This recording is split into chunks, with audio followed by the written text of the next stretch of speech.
अस्सलाम वालेकुम दोस्तों, आज की इस वीडियो में हम बात करने वाले हैं क्वीन एलिजाबेथ कॉमनवेल्थ स्कॉलरशिप के बारे में, जो कि यहाँ पे आपको मैं बताऊंगा कि आपने कैसे इसको ऑनलाइन अप्लाई करना है। सारा कुछ आपको इस वीडियो में बताऊंगा, तो आपने इस वीडियो को एंड तक जरूर देखना है, किसी भी चीज़ को आपने स्किप नहीं करना। अगर आप चैनल पर नए हैं तो चैनल को जरूर सब्सक्राइब कर लें, मैं इसी तरह की वीडियो वगैरह अपलोड करता रहता हूँ। तो चलिए दोस्तों, वीडियो को स्टार्ट करते हैं। अब यहाँ पे अगर आप देखें तो यहाँ पे मैंने एक PDF बनाई हुई है, यहाँ पे आपको मैं बताता चलूँ। इसके अंदर मैंने तमाम इन्फॉर्मेशन इंक्लूड किया है। बेसिकली ये स्कॉलरशिप है क्वीन एलिजाबेथ कॉमनवेल्थ स्कॉलरशिप 2023-24। यहाँ पे आप लोग चेक कर सकते हैं। बेसिकली ये स्कॉलरशिप 2 साल मास्टर प्रोग्राम आपको ऑफर कर रही है। ये स्कॉलरशिप बेसिकली इस तरह से होता है कि जो मतलब लो या मिडिल इनकम कंट्रीज हैं, उसके अंदर ये वाली कॉमनवेल्थ के थ्रू जो है डिफरेंट मतलब मुल्क आते हैं। तकरीबन 12 से ज़्यादा कंट्रीज हैं जिसके अंदर ये कॉमनवेल्थ की स्कॉलरशिप आई हुई है, तो आप लोग इजीली कर सकते हैं। बेसिकली ये फुल्ली फंडेड स्कॉलरशिप है, यहाँ पे आप लोग चेक कर सकते हैं। तो अब हम बात कर लेते हैं डिटेल जो इसकी कॉमनवेल्थ की है स्कॉलरशिप के बारे में। तो जो मतलब इनको ऑफर कर रही है वो बेसिकली ये है, एसोसिएट कॉमनवेल्थ यूनिवर्सिटीज़ हैं, वहाँ पे जो है ये इनको ऑफर कर रही है। बेसिकली डिग्री लेवल आपको जो करवाया जाएगा वो मास्टर डिग्री प्रोग्राम होगा। स्कॉलरशिप फुली फंडेड है। तमाम इंटरनेशनल जो कैंडिडेट हैं वो इसके लिए अप्लाई कर सकते हैं। इसकी जो लास्ट डेट है वो 10 जनवरी 2023 है। आप लोग 10 जनवरी से पहले अपनी सारी चीज़ें ऑनलाइन फॉर्म वगैरह फिल कर सकते हैं। फाइनेंशियल बेनिफिट की हम बात करें तो यहाँ पे बेसिकली ये मास्टर डिग्री प्रोग्राम है, फुली फंडेड स्कॉलरशिप है। इसके अंदर जो है आपको रहने के लिए मतलब जितने भी लिविंग एक्सपेंसेस वगैरह होंगे सारा कुछ दिया जाएगा। मंथली स्टिपेंड आपको दी जाएगी, एयर फेयर टिकट होंगे, उसके बाद अराइवल अलाउंस, उसके बाद रिसर्च वगैरह जितनी भी होगी उसकी जो ग्रांट्स वगैरह होती हैं वो भी सारा कुछ आपको मिलेगा। अब यहाँ पे हम बात कर लेते हैं कि इस स्कॉलरशिप के अंडर कौन सी कंट्रीज आती हैं, उसकी लिस्ट के बारे में। तकरीबन 12 से ज़्यादा कंट्रीज हैं, यहाँ पे आप लोग चेक कर सकते हैं। मैं आपको इसके ऑफिशियल वेबसाइट के ऊपर भी दिखाऊंगा, जिसके अंदर बांग्लादेश है, गाना, उसके बाद मलेशिया, फिर इसी तरह पाकिस्तान भी यहाँ पे आप चेक कर सकते हैं शामिल है, युगांडा, इसी तरह ये वाली कंट्रीज हैं। इसके अंदर डिफरेंट किस्म की यूनिवर्सिटीज़ हैं और डिफरेंट किस्म के प्रोग्राम्स हैं, जो कि आगे चल के मैं आपको बताऊंगा। यहाँ पे जो है एलिजिबिलिटी क्राइटेरिया की हम बात करें तो बेसिकली स्कॉलरशिप के लिए आपको जो है सिटीजन होना लाजमी है, जो कॉमनवेल्थ कंट्री के अंडर आती हैं, ठीक है। यानी कि पाकिस्तान है तो आपका पाकिस्तानी सिटीजन होना लाजमी है। फिर आपके पास बैचलर डिग्री लाजमी होनी चाहिए। उसके बाद जो है आपकी जो एज लिमिट है वो उससे ज़्यादा नहीं होनी चाहिए। उसके बाद यहाँ पे बाकी आप चीज़ें चेक कर सकते हैं। ये कंट्री बाय रीजन के हिसाब से मैंने जो है एक पिक्चर है वो लगाई हुई है। इसके अंदर आप अफ्रीका की कंट्रीज हैं, एशिया की कौन कौन सी कंट्रीज हैं, ये सारी चीज़ें आप चेक कर सकते हैं। अब आपने बेसिकली इसको अप्लाई कैसे करना है, तो अप्लाई करने के लिए आपने इनके ऑफिशियल वेबसाइट के ऊपर जाना है, जो कि मैं आपको आगे चल के बताऊंगा। उसके बाद आपका एलिजिबिलिटी क्राइटेरिया मैच करना चाहिए। आपकी पर्सनल डिटेल होगी, अकेडमिक, उसके बाद एम्प्लॉयमेंट रिकॉर्ड है, फिर कोर्सेज वगैरह जो आपने यूनिवर्सिटी आपको करवा रही थी वो स्टेटमेंट्स वगैरह उसकी गाइडलाइन दी हुई है, और उसके बाद जो है आपने अपने डॉक्यूमेंट्स को अपलोड करना है। स्कॉलरशिप को अप्लाई करने से पहले अगर आपको मैं बताता चलूँ कि अगर आपने हमसे कॉन्टैक्ट करना हो, बहुत सारे लोग नीचे कमेंट करते हैं ये मसला आ रहा है, कोई भी इशू आ रहा हो, तो ये हमारा पेज है प्रोफेशन कॉर्नर फेसबुक का, तो यहाँ पे आप लोग आ सकते हो, इसको लाइक कर सकते हो। नीचे आप कोई भी मतलब पोस्ट है या कमेंट है उसके नीचे आप करके पूछ सकते हैं। और अदरवाइज यहाँ पे व्हाट्सएप है तो आप डायरेक्टली व्हाट्सएप के थ्रू भी हमारे साथ कांटेक्ट कर सकते हैं। यहाँ पे अगर आप देखें तो ये मेरे पास इनकी ऑफिशियल वेबसाइट है, यहाँ पे acu.ac.uk, यहाँ पे आप लोग चेक कर सकते हैं। अब ये क्वीन एलिजाबेथ कॉमनवेल्थ स्कॉलरशिप है, इसकी सारी डिटेल जो मैंने आपको ऑलरेडी बता दी है कि मतलब क्या क्या चीज़ें रिक्वायर्ड होंगी उसके अंदर। उन्होंने बताया हुआ है कि क्या ये वाली स्कॉलरशिप क्या क्या चीज़ें कवरिंग करेगी, यहाँ पे आप लोग चेक कर सकते हैं। फिर इसी तरह एप्लीकेशन जैसे मैंने आपको बताया था कि बांग्लादेश के लिए है, उसके अंदर कौन सी यूनिवर्सिटी है, तो आप इसके ऊपर क्लिक करेंगे, व्यू कोर्सेज पे क्लिक करेंगे तो आपको सारा कुछ सामने आ जाएगा कि कौन कौन से कोर्सेज यहाँ पे करवाए जा रहे हैं। जो इसकी रिक्वायरमेंट है वो 4 साल की बैचलर डिग्री। अगर आप अप्लाई करना चाहते हैं तो आप बेसिकली यहाँ पे अप्लाई नाउ पे क्लिक करेंगे तो आप डायरेक्टली इसको अप्लाई कर सकते हैं। यहाँ पे दूसरा कंट्री है, इसकी अगर आप देखें यहाँ पे MA मास्टर, उसके बाद MA MSc वगैरह ये वाले कोर्सेज यहाँ पे करवाए जा रहे हैं। इसकी जो रिक्वायरमेंट है वो भी बैचलर डिग्री। इसी तरह यहाँ पे आप नीचे भी चेक कर सकते हैं। अगर हम पाकिस्तान की बात करते हैं तो यहाँ पे मलेशिया है, मलेशिया के अंदर भी आप चेक कर सकते हो कि कौन कौन से कोर्सेज करवाए जा रहे हैं, व्यू कोर्सेज के ऊपर क्लिक करके। इस तरह पाकिस्तान की हम बात करें तो पाकिस्तान में MS मैथमेटिशियन, उसके बाद MS फिजिक्स है, ये 2 प्रोग्राम करवाए जा रहे हैं। उसके बाद जो यूनिवर्सिटी है वो कॉमसेट यूनिवर्सिटी आपको करवा रही है, और उसकी जो मिनिमम जो है आपके 60% मार्क्स होने चाहिए एनुअल, या 2.4 या 2.5 CGPA आपका होना चाहिए 4 में से। तो यहाँ पे आप डायरेक्टली इसको अप्लाई नाउ पे करोगे तो आप इसको अप्लाई कर सकते हैं। अब ये वाली कंट्रीज हैं जो कॉमनवेल्थ कंट्रीज के अंदर शामिल होती हैं। इसी तरह अगर यहाँ पे आपको इस एप्लीकेशन के रिलेटेड कोई भी इंफॉर्मेशन चाहिए हो तो आप यहाँ पे जो है एप्लीकेशन गाइडेंस पे क्लिक करेंगे। देन यहाँ पे आपके पास ये वाला पेज ओपन हो जाएगा एप्लीकेशन गाइडेंस का, जिसके अंदर मतलब उन्होंने सारी डिटेल आपको दी हुई होगी कि आपने कैसे इसको मतलब अप्लाई करना है। एप्लीकेशन फॉर्म जो है वो उसके अंदर ये वाली चीज़ें होंगी, एलिजिबिलिटी क्राइटेरिया, स्टेटमेंट और अपलोडिंग डॉक्यूमेंट्स। फिर उसके बाद जो आपने स्टेटमेंट एक लिखनी है उसके अंदर प्लान ऑफ स्टडी के बारे में आपने बताना है, जो कि 200 से 400 वर्ड्स होने चाहिए। और ये वाले क्वेश्चन है जो वो पूछे हैं इसके अकॉर्डिंग आपने जो है अपना वो मतलब स्टेटमेंट लिखना है। इसी तरह यहाँ पे स्टेटमेंट 2 है, उसके बारे में भी उन्होंने बताया हुआ है। फिर स्टेटमेंट 3 है जो कि क्रिएटिंग नेटवर्क है, इसके बारे में भी ये क्वेश्चन दिए हुए हैं। तो आप इनके अकॉर्डिंग जो है अपना स्टेटमेंट ऑफ पर्पज या जो भी है वो यहाँ पे मेंशन करेंगे। देन इसी तरह यहाँ पे मैं वापस आ जाता हूँ स्कॉलरशिप की जो ऑफिशियल वेबसाइट है वहाँ पे। तो अगर आप देखें FAQs के ऊपर आपने यहाँ पे क्लिक करना है। अब यहाँ पे अगर आप देखें तो ये FAQ वाला जो पेज है क्वीन एलिजाबेथ स्कॉलरशिप के बारे में, तो ये इसका एक अलग से पेज ओपन हो जाएगा। बेसिकली जितने भी आपके क्वेश्चन होंगे जो आपके माइंड में आते हैं स्कॉलरशिप को लेके, तो उसके तकरीबन मैक्सिमम जो है यहाँ पे आंसर मौजूद होंगे। यहाँ पे अगर आप देखें एलिजिबिलिटी को लेके आपको कोई इशू आता है तो आप यहाँ पे चेक कर सकते हैं। एज लिमिट को लेके कोई इशू आता है तो वो यहाँ पे क्वेश्चन दिया हुआ है। इस तरह नीचे अगर आप देखते हो तो अप्लाई के दौरान अगर आपको कोई मसला आता है तो उसके बारे में यहाँ पे उन्होंने दिया हुआ है कि कौन सी कंट्रीज है, कैसे आपने अप्लाई करना है, क्या इसका साइकिल है, क्या इसका प्रोसीजर है, कौन सी एप्लीकेशन आपको ज़रूरत पड़ेगी, ये सारा कुछ यहाँ पे मेंशन है। फिर इसी तरह एप्लीकेशन फॉर्म के अकॉर्डिंग अगर आपको कोई ज़रूरत है कि सपोर्टिंग डॉक्यूमेंट्स कौन से चाहिए होंगे, अप्लाई करने से पहले क्या क्या चीज़ें चाहिए होंगी, इंग्लिश लैंग्वेज जो है वो रिक्वायर्ड है या नहीं है, तो सारा कुछ यहाँ पे मेंशन है, तो आप यहाँ पे पूछ सकते हैं। तो अब हम बात कर लेते हैं कि आपने इसका जो ऑनलाइन एप्लीकेशन फॉर्म है उसको आपने अप्लाई कैसे करना है। बेसिकली यहाँ पे मेरे पास ये इनकी ऑफिशियल वेबसाइट है, यानी कि ये लिंक मैं आपको दे दूंगा crm.acu.ac.uk, इसका लिंक आपको डिस्क्रिप्शन में मिल जाएगा। आप डायरेक्ट यहाँ पे आ जाएंगे। अब यहाँ पे आने के बाद आपने अगर तो आप न्यू यूज़र हैं, यानी कि अगर आपने पहले इसको अप्लाई नहीं किया तो आप इसको इजीली यहाँ पे अपना अकाउंट क्रिएट करेंगे, जिसके अंदर आपका first name, last name, email address और उसके बाद आपने ईमेल टाइप बताना है, यानी कि आपका ईमेल किसके रिलेटेड है, बिजनेस रिलेटेड है, वर्क है या होम है। आप होम पे चूज़ करके इसको चेक मार्क करेंगे, देन आपने इसको क्रिएट अकाउंट पे क्लिक कर देना है।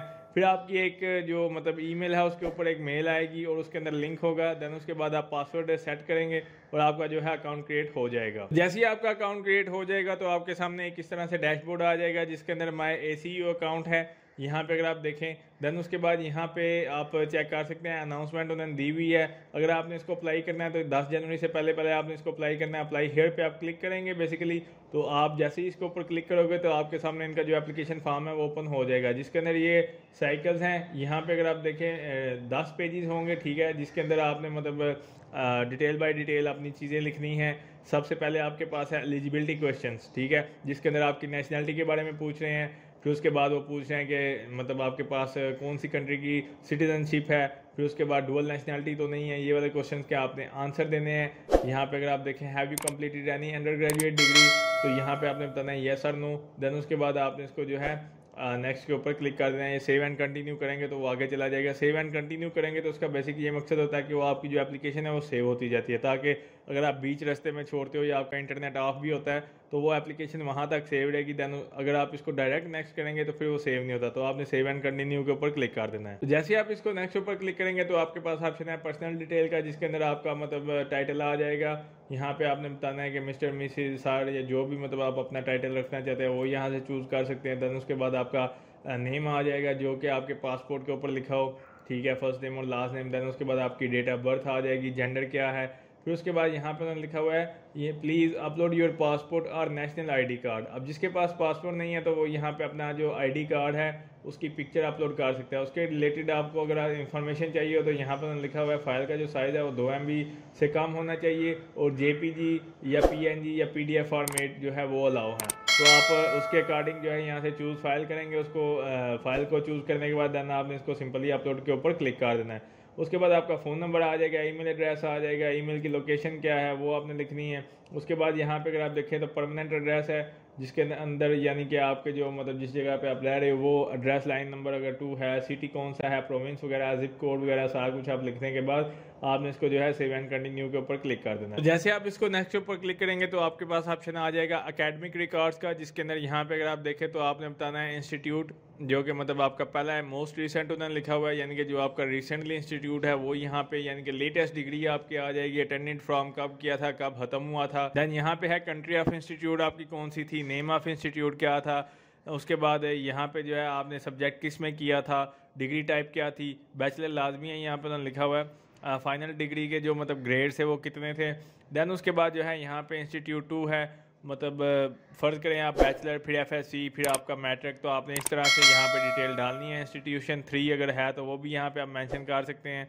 तो इसके बाद जो है एकेडमिक सर्टिफिकेट्स हैं, हाई स्कूल के जो मतलब सर्टिफिकेट्स हैं वो, उसके बाद अंडर ग्रेजुएट की ट्रांसक्रिप्ट, देन उसके बाद आपकी जो अंडर ग्रेजुएशन सर्टिफिकेशन है वो यहाँ पे आपने लगाना है। इसके बाद आपकी ऑप्शन है एम्प्लॉयमेंट रिकॉर्ड का। अब बेसिकली यहाँ पे अगर आप देखें तो उन्होंने लिखा हुआ है please expand heading below.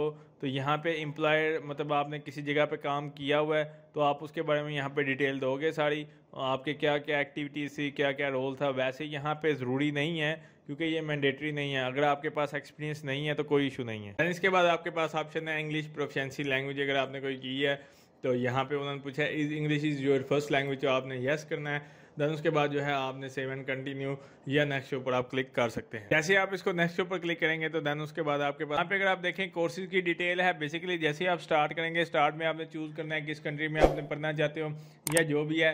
Then वो वाले कंट्री को आप सेलेक्ट करेंगे, उसकी यूनिवर्सिटी को आप सेलेक्ट करेंगे तो आपके सामने एक इस तरह से पेज आएगा जिसके अंदर उन्होंने लिखा हुआ है कोर्सेज का जो मतलब टाइटल है वो यहाँ से आपने चूज़ कर लेना है। यानी कि वो जो भी मतलब कंट्री है वो जो कोर्स करवा रही होगी वहाँ पे, तो वो वाला कोर्स आपके सामने आ जाएगा। देन उसमें से आपने कोई भी चूज़ कर लेना है। उसके बाद उन्होंने कहा have you already apply to the university, तो आपने कभी पहले अप्लाई किया था या इस तरह से, तो आपने वो बताना है कि येस और नो। देन उसके बाद आपका your study plan and interested outcomes के आपके मतलब यहाँ पर लिखा हुआ है स्टेटमेंट 1, जैसे मैंने आपको बताया था वो सारा कुछ यहाँ पे आपने लिखना है। ये क्वेश्चंस आपको दिए हुए हैं, ये वाले 4 से 5 क्वेश्चन है, इसको मद्देनजर रख के आपने यहाँ पे 200 से 400 वर्ड्स आपने लिखने हैं। देन इसी तरह development impact and post study outreach के मुताबिक है स्टेटमेंट नंबर 2, इसके रिगार्डिंग भी ये 4 क्वेश्चन दिए हुए हैं। आपने इसको मतलब सामने रख के इसके बारे में जो पूछा जा रहा है उसके अकॉर्डिंग आपने 300 से 500 वर्ड लिखने हैं यहाँ पे।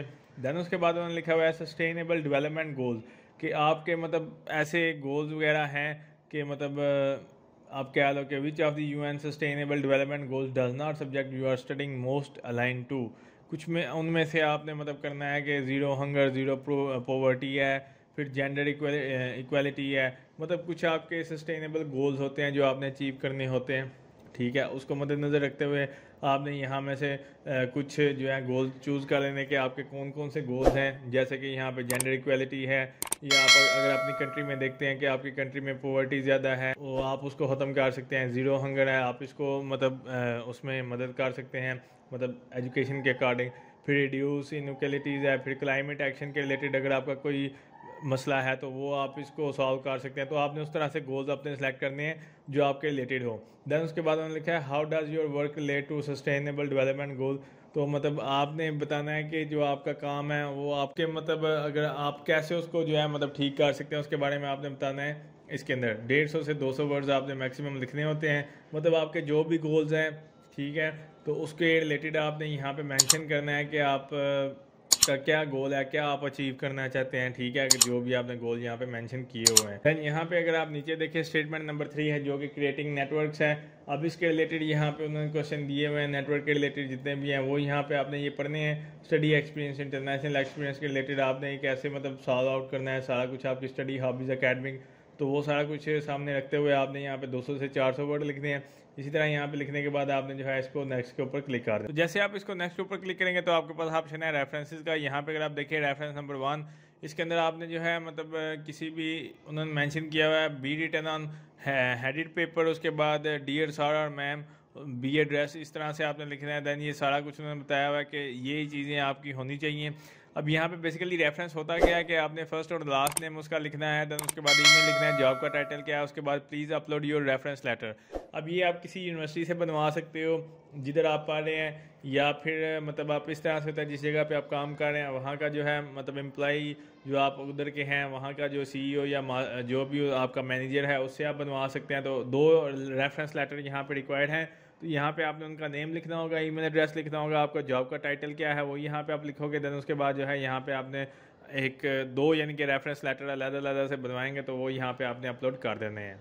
अब उसके बारे में डिटेल यहाँ पे दी हुई है कि उसका साइज़ 2 MB से कम हो, JPG में, PDF में हो तो ठीक है। देन उसके बाद आपने इसको जो है सेव एंड कंटिन्यू के ऊपर क्लिक कर देना है। ऐसे आप इसको नेक्स्ट ऊपर क्लिक करेंगे देन उसके बाद आपके पास ऑप्शन है प्राइवेसी एंड कंफर्मेशन का, जिसके अंदर जो है आपकी प्राइवेसी स्टेटमेंट्स वगैरह आ जाएंगी। यहाँ पे आप लोग चेक कर सकते हैं, एप्लीकेशन सबमिशन स्टेटमेंट वगैरह है। यहाँ पे आपने जो है अपना नेम लिखना है, जिसे आप इलेक्ट्रॉनिक सिग्नेचर कहते हैं। देन उसके बाद आपने इसको सेव एंड कंटिन्यू के ऊपर क्लिक कर देना है। जैसे आप इसको नेक्स्ट ऊपर क्लिक करेंगे तो यहाँ पे वो कह रहा है please indicate how you first here, यानी कि आपने इसके बारे में कहाँ से सुना है। जाहिर सी बात है social media, LinkedIn, Twitter, Facebook, जिधर से भी आपने सुना है वो यस करेंगे। आपने इसको नेक्स्ट ऊपर क्लिक कर देना है या सेव एंड कंटिन्यू जैसे भी आप क्लिक करेंगे। अब यहाँ पे अगर आप देखें तो यहाँ पे आपके पास ऑप्शन है सबमिशन का। बेसिकली यहाँ पे जो भी आपने एप्लीकेशन, अपनी जो एप्लीकेशन फॉर्म आपने फिल किया होगा वो सारी डिटेल यहाँ पे आपके पास आ जाएगी, जिसके अंदर सबसे पहले आपका एलिजिबिलिटी क्वेश्चन है, फिर यूनिवर्सिटी किसके लिए अप्लाई कर रहे थे, आपकी पर्सनल डिटेल क्या थी, वो सारा कुछ यहाँ पे आ जाएगा। ये सारा कुछ रैंडम है। देन इसके बाद यहाँ पे आपका सिटी, पोस्टल कोड वगैरह ये सारा कुछ यहाँ पे आ जाएगा। जो जो चीज़ें आपने यहाँ पे दी होंगी, एकेडमिक रिकॉर्ड्स वगैरह, उसके बाद एम्प्लॉयमेंट डिटेल और जो जो चीज़ें आपने अपलोड की होंगी, जैसे कि यहाँ पे आप देख सकते हो कि आपने यहाँ पे स्टेटमेंट 1 2 3 जो जो लिखी थी वो सारी आपके सामने है। फिर यहाँ पे ये सारा कुछ आपने एक दफ़ा रिव्यू कर लेना है, क्योंकि जब भी आप किसी भी स्कॉलरशिप के लिए अप्लाई करते हैं तो काइंडली जब आप उसको एप्लीकेशन को सबमिट करने से पहले आपके पास ऑप्शन आता है तो आप उसको रिव्यू कर लें, ताकि जो अगर कोई गलती भी होती है ज़ाहिर सी बात है अप्लाई करते हुए तो आप उसको ठीक कर सकते हैं। देन उसके बाद आपने इसको जो है सबमिट पे क्लिक कर देना है। तो इस तरह से जो है आप कॉमनवेल्थ स्कॉलरशिप के लिए अप्लाई कर सकते हैं। उम्मीद करता हूँ दोस्तों आपको वीडियो अच्छी लगी होगी। अगर अच्छी लगे तो उसको लाइक कीजिए, शेयर कीजिए और मेरे चैनल को जरूर सब्सक्राइब कीजिए। शुक्रिया।